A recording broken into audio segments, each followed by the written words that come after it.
So your LG TV turns on, but the screen is black. Well, here are 3 things to try to get that picture back. My name is Trey, I'm with Smart Home Starter, and let's get right into it. So number 1. So this one is pretty straightforward and may seem too easy to work, but it does work a lot of the time. Unplug the TV from the wall and keep it unplugged for 60 seconds. You can also remove the batteries from the remote in that same time. Then turn the TV back on with the actual power button, not the remote.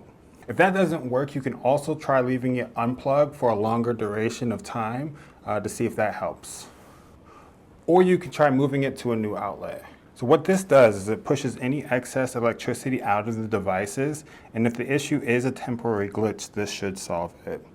Now before I move on to the next one, I want you to comment below the model of your TV. We're always curious to see which ones have the most issues. So number 2.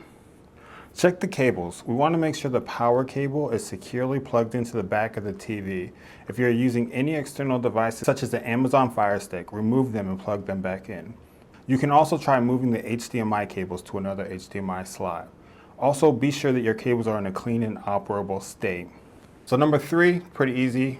We're going to reset the TV. Unplug it from the wall and hold the power button on the remote for 30 seconds. And number 4, get a Tech Supportal membership. If none of the solutions below work, try Tech Supportal, our new on-demand tech service. With a membership, you have access to tech pros who can take your troubleshooting to the next level. That's all for now. Hey, do me a favor, if you enjoyed this video, if this helped you in any way, please like and subscribe, and we'll see you on the next one. Peace.